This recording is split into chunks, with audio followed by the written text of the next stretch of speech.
Hey, this is Eric from Twin Peaks Worldwide. I am here with Sherilyn Fenn, also known as Audrey Horn. How are you today? I'm really good. How you doing?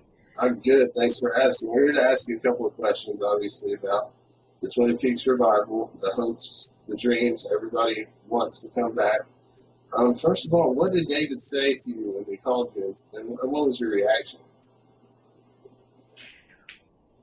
Well, he had written me maybe a month ago and said, he always calls me Sherilyn Fenn in capitals. Right. Sherilyn Fenn, we might be in trouble or something like that. And I was just like, what? I said, I'm going to keep sending light and praying. And then he called and he literally said what I later read on Instagram. I got a message from him. And so I called right back. And he said, well, I'm out. Yeah. And I said, what do you mean you're out? If you're out, there's no Twin Peaks. I'm out. What do you mean you're out? And I said, well, what did Kyle say? He says, well, he wasn't happy. And he was just kind of vague and obviously needing to walk a weird line, and said that, he said he'd been negotiating for, a year and 4 months. And I mean, they've done location scouting in the past few months when I'll always stop over, and Cheryl and I go sometimes and get some coffee and stuff. And they already saw what they were going to have to change back to look like the original, and just, everything. And I think he said it just, when it becomes the inability to really give it what it deserves, well, he doesn't want to do it half-assed is what I'm thinking. And I don't know. There's so many politics that are involved, and most of which I probably know nothing. Right. None of us do. I just know that Mark and David spent all this time writing these scripts, and that people think they're wonderful, and they were getting ready to go, and then it started falling apart. And all 9 are already written, right? They are. That is what I've heard, yeah. And then for it to be like, oh, well, Showtime, he said, well, Showtime's still, I mean, I think I started yelling and cussing, and he was like, Sherilyn. I was just like, what are you doing? How is this possible? Who's doing it? There's not a Twin Peaks, no, it's wrong. It's a little sacred family. It was one of the few times in this goofy business that it just fit. It worked. Yeah. The reason why the second season didn't work was because David wasn't around. And I even read some people saying, oh, it doesn't even matter. God bless. I just want to stay on the high road of everything. David was there the first season. He directed I think the first, the second, and the seventh, or the second and third and the seventh. First, third, and seventh. He was on the set. We would go and see him in the production. It's not fair to say, and it's not true. And he's an essential part of this. Essential. Half of it was his vision. As is Mark. As is Mark. Exactly. Because Mark is magic, and Mark is special, and it's just like a little dysfunctional family, and they're having a little fight right now. We just have to not go for this divide and conquer thing. Exactly. I keep saying we're gonna have a legacy of light and loyalty, and we're gonna stick together. Yeah. And the fans brought it back the first time. Yeah. I didn't even realize somebody had shared that with me, and then I think it's a way to write it and really make it, because to me the second season went astray. Oh, I agree. Yes. So, and I think it's perfect because it's David doing a 9-hour movie. Right. Perfect. That's what he likes to do. Great. There'll be no editing conflict. Exactly. And that is one thing I wanted to ask you about the second season is how did you feel personally once you started to see all these guest actors coming in, Billy Zane, for instance, it kind of switched up towards the end. What was your take on that? I have nothing personal against anybody, Right. but people know the stories. It's just, I was just a novice. I mean, I'm like 21 or 22 maybe doing it, and I was shocked that storylines switch based on things that have nothing to do with what's working in the script, and or because apparently Special Agent Dale Cooper was going to be with Joan Chen, and then when our characters came together, something just happened organically. Yeah. And in the same way that David found Killer Bob is the same way that he intuitively saw, oh, something's happening, and that's like a gift from God. It's like something comes through, and you're like, that is such a funny little, that works. What's going on over there? And so he goes with it, And I think that's one reason people respect him so much as a visionary. And, I'm hoping that he's doing this to basically anybody would give him the moon to remake the real Twin Peaks. This is the show. You inspired a show that people are going to love forever and ever. And he's never been in a position that anybody else has been in before. He's got the leverage of what nobody in Hollywood has ever had. So I'm really... he's like, they could absolutely say, okay, we're going to go do it without you. You've given us the scripts. You've given Kyle's, as far as I know, in a sticky kind of a place, because of course he would want to do it with his old friend and his mentor and his, they have this long-standing relationship. But I think they had him sign a contract. Wow. It's also like that whole thing, isn't it? Like they sign the men first.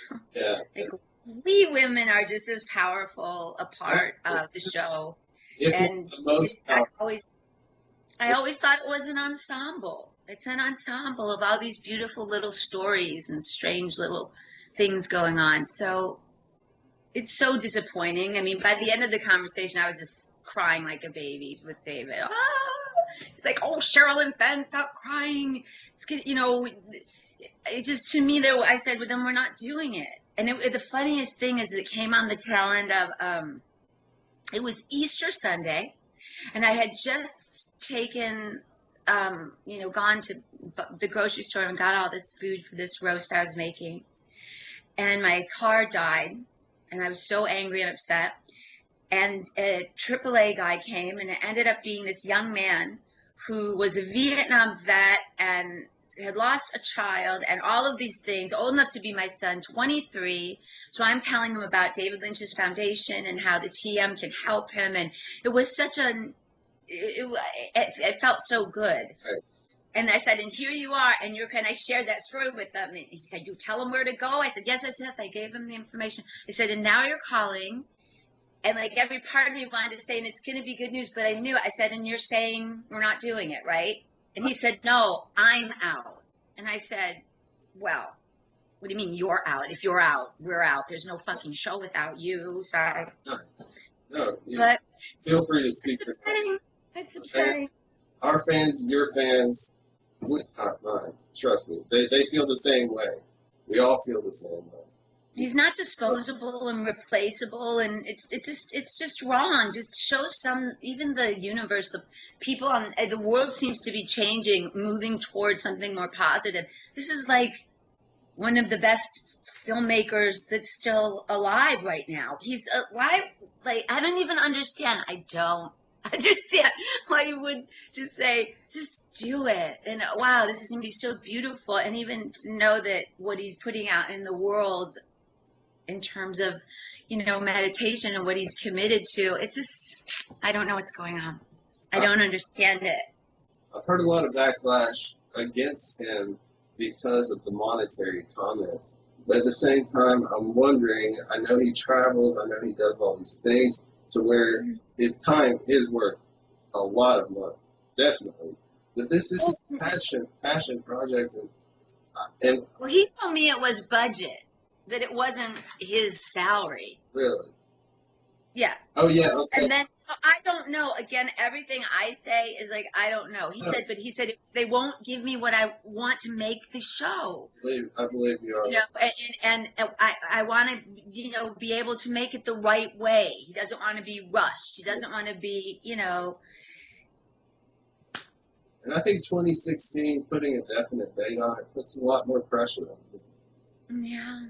You know, I mean, all that's going to do is cause him extra stress, which is, you know, in turn can cause issues like this, unfortunately.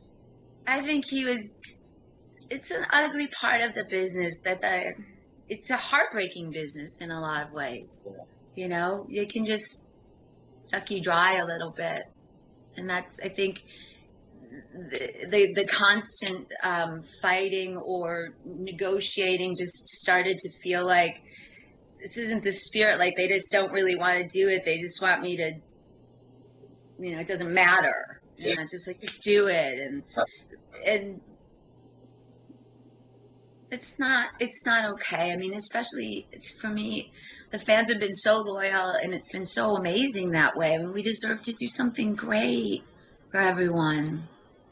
Thank you for coming on here and talking to us. And you were speaking of the fans brought back the show. I don't know if you know, Twin Peaks Worldwide, who you're speaking with, is actually a group called Bring Back Twin Peaks before this. So we were part of that movement. So just to let you know. Amazing. Yeah. It's the coolest thing in the world. When I was starting out in the business, my friend Cynthia, my agent at the time, she would show me all of these old movies and said, you know, great things stand the test of time. And so I'd see these movies like classics, like Lolita or this or that. And like, what? I mean, and they even had the freaking audacity to remake Lolita. And it was, you know, come on, what's going on? No, exactly. They're running out of material. I mean, you need people like David Lynch. They're running out of material. That's it. They're either using real life stories that are reenacted, or they're regurgitating old novels or old films. Yeah. It's sad. I mean, the possibilities of where it could go are limitless when you think about this. It's 25 years later. Exactly. I was even thinking Audrey might be the key to save Cooper from the Black Lodge. You know, there's endless possibilities. It's endless possibilities. And by the way, I must say, you look great. Okay. I wanted her to go crazy, but you know, I have no say in what happens with her. But I keep hoping and praying. I mean, the only thing I can think is that people, writing letters and sharing and just letting them know that they would be fans. You know, I think they were even considering doing 9 and then 9 more. And I started to wonder if that became, you know, greed is such a motivating thing in this world. Everybody's so, you know, you don't have a guarantee that something will be great. Right. You know, we don't have that. But we have the belief it will be. And we have the passion to make it that, and we have you know what I mean? If all those things, if it's about art, and it's about moving people, and it's about touching people, it's not about pounding the shit out of them, you know, and like... Exactly. The artistic soul is fragile. Yeah, especially when you're told that something is going to happen, and that, you know, called, like you said, on Easter Sunday. The irony of that is, it's good that you can laugh about it. It's just terrible. I just couldn't believe that it just seemed, it seems unreal, and then it seems so Hollywood, you know what I mean? Right. Kind of a move on their part. There's like the way of, like, you got, it's like Rodney King, can't we all just get along? Can't we like do something that has already proven tried and true, and give this amazing artist, both of them, Mark and David, give this team that's come together the opportunity to take it to the next step? Well, what's the downside? I don't get it. And speaking of Mark, do you know anything about the novel? Do you know if it's going to still come to fruition? I believe it is. I'm again so sort of out of the loop that way. Like, I only found out about that through everything else. Right. But as far as I know, he's doing it. Mark's great. I love Mark. We all love Mark. Yeah. Let's just do it. Let's just do it and have an amazing time and be proud and give something back. And I even love the episodes he directed as well. I mean, The what? The episode he directed as well. Mm-hmm. Great director also. I mean, it's It was great. too. Yeah. So, I mean, I guess no more news on the negotiations lately. Still the same. No, like Machen posted things today and said that it looks like it's all just hearsay right now, though. But she said that they're at the table, blah, blah, blah. I don't know. Right. I would write David. I'm like, DKL, what's happening? You know, so, but I haven't talked to him since he told me that. Oh, no, he wrote a few things saying, I like our, did you see us? And he's like, oh, I love you crazy people, you know? And I just said, well, we love you.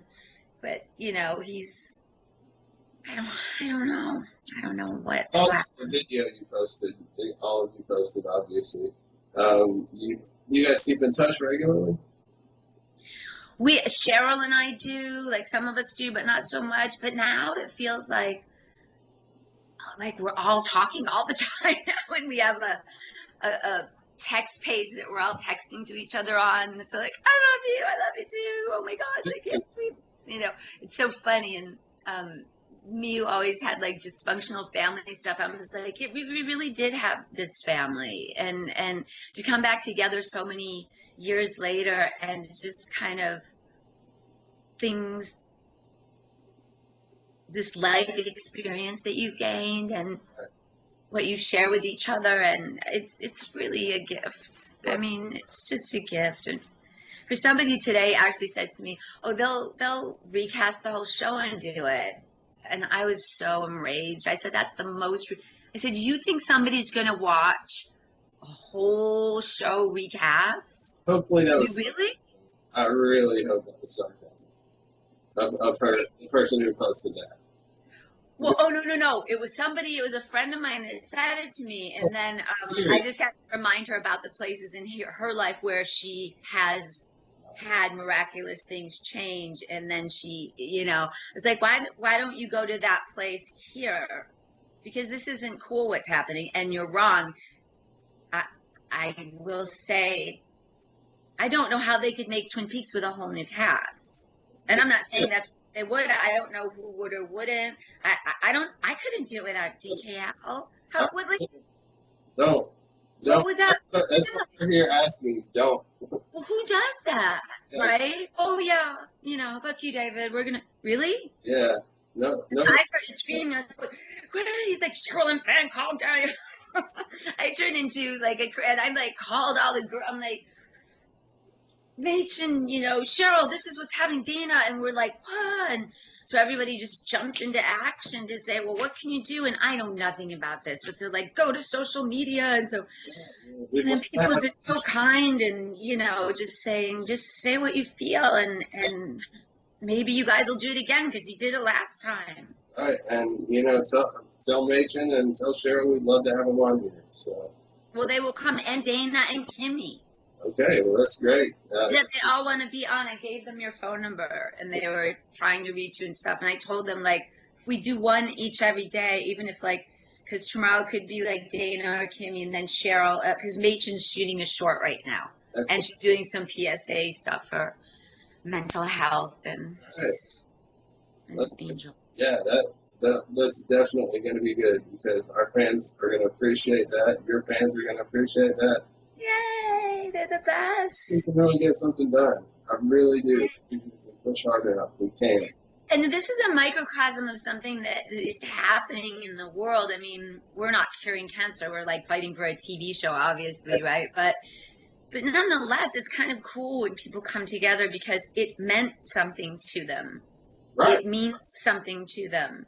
Exactly. And it's like power to the people, you know. We're taking it to the streets and saying, please help us, because the people.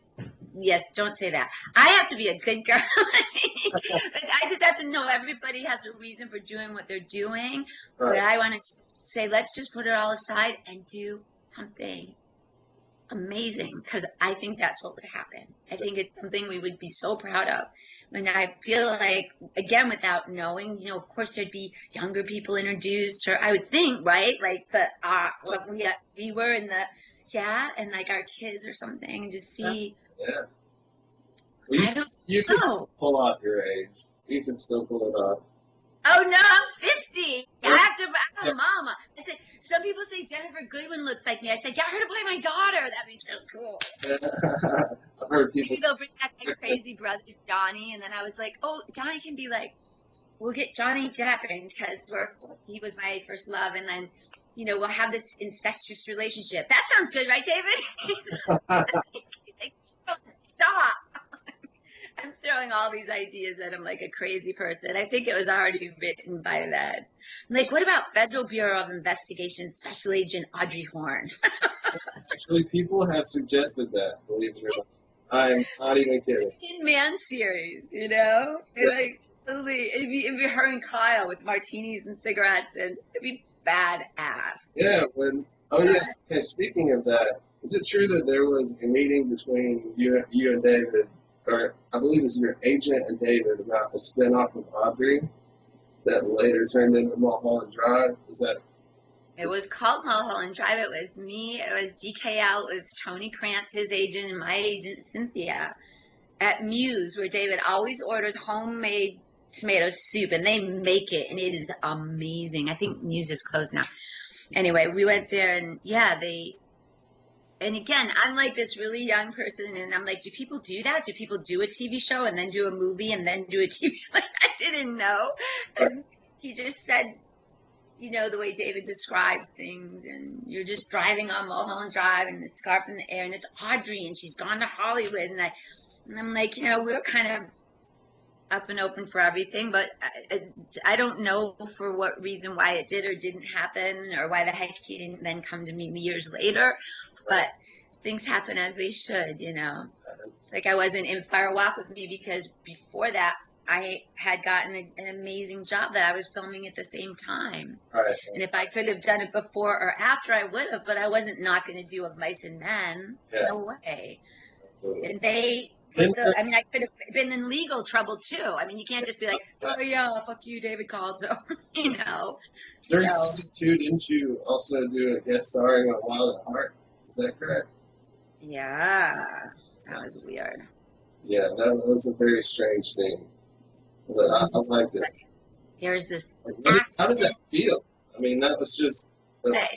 How do you play the last minutes of somebody? I mean, it was weird. So I just listened to David. David has a way of, hey, come on, listen. This is what we're doing. And he just envelops you in it.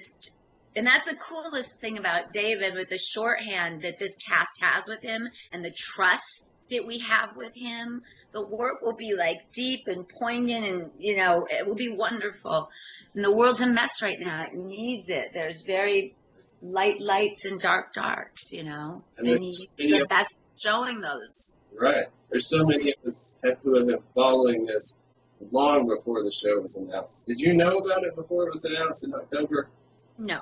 You didn't? No. Okay. On my life, I saw it where somebody, my ex-boyfriend gave it to me on the phone.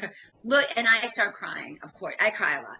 I'm like, oh my god, you know.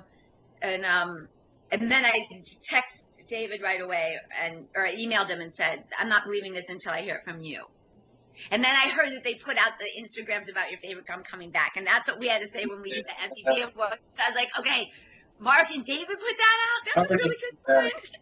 I actually received that. I remember working. I was at work. I received that tweet because I have David and Mark's go straight to my text message. Oh. I mean, like, I about dropped my phone. And I said, you tell me. And then he goes, and I was in a restaurant with my friend with Cher. What? And we're in a restaurant sitting there, and the email comes up. It's true. We're all going to be back. All of us are going to be back together as a family, and it's going to be amazing. Love DKL. And I went like, and ran out of the restaurant. Cher's like, oh my God, she's out of her mind. It just was so. I'm like, he'll do the second Twin Peaks and live happily ever after. We have faith that it's going to happen. I really think he's just playing hardball. I really do, because he has such leverage right now. And he has, like I said, nobody has been in this position before, to where the most cult classic television show of all time has the potential to come back. and with all the same cast, and you all look great. Like I saw that video, you guys all look great. And some cool young new people, of course, like our offspring and stuff. And it's, I just pray that they'll, yeah. I really think there's a lot of room to go. Speaking of that, offspring, you ever think, I might have already said this, but you ever think you'll see John Justice Wheeler again? Oh, good Lord. He's the sweetest man, such a good actor. I don't know. I don't. Or let's see. I'm trying to be nice. It didn't work for the storyline. It just was, it was another part of season 2 where it just, for all the wrong reasons. So I would want, it feels like everyone would want Special Agent and Dale Cooper to get together. That's what I was going to ask next. That's what it is. Do you think that they will? I would. I texted him today. I'm like, he'll always be my special agent. You text like, what's going on? I sent him something, but no, we're not in contact that way. I saw on, because now I'm as awful as it is, like, before the show, because I don't like doing it. It makes me a little crazy, trying to social media everything. And so I saw something with his name on it, on a Facebook page. So I sent him a private message and just say, wait, what do you think's going on? Or I hope it all works out. And, I don't know. Well, we're all hoping it's going to work out, too. Basically, let's see, I'm trying to think if there's anything else the fans might want to know. No, I really need them to know how much this means to all of us. We are in contact now on this. Like I said, I text every day, and everyone's like, they put this up, or did you see that? And we're all just like, isn't this a gift? Yeah, well, so if this is the gift that everybody makes the stand and we get close again, I don't know. We hope we're going to be able to. Like you said, everybody else has my number. We are here for you guys to do anything. And love you guys. You guys are the ones that have much more power than we do, in a funny way. Kyle has power. David has power. Mark. We're just like a collective group, and for the masses to say, "Hey, we want this," is a big deal. Absolutely. Keep it up. Even before we knew the show was coming back, people have been doing this. Twin Peaks Fest, it's been going on. You know how long it's been going on. What was it, 99, 98, something? Or was it even before that? It's either way. The phenomenon has not stopped. We still want to see you here. We still want to see everybody else. And we love you guys. No, we all want to do it. And we're going to try to make that happen. We're going to push this as far as we can. And and then we were all together, like, thinking, too, like, then it would be smart to just keep this going and have a place where we have open dialogues and fans can write in and we'll answer questions. And because, just where it's more like that. It just seems like a cool thing to do. Make ourselves more accessible. Right. And if you ever get any questions from the fans that you would like for me to transcribe and ask, we can do a Q&A type of thing, too, and we can answer questions. Yeah, because, like, a lot of the things that I tried to do, like, they were the same questions, and then it went on, and then my computer would start blinking, and so it didn't. Pick some of your favorite ones. We'll do a 5-minute segment. And we're gonna get you back on the air. Okay, sounds good. All right, thank you so much for talking with us today, Sherilyn. Oh, my pleasure. And then, so you'll see or talk to Kimmy and Dana and Sherilyn Mage, and I will write them again on my little thing. And God bless y'all, and thank you so much. Thank you, everyone, for helping us. Thank you. All right. Goodbye, Sherilyn.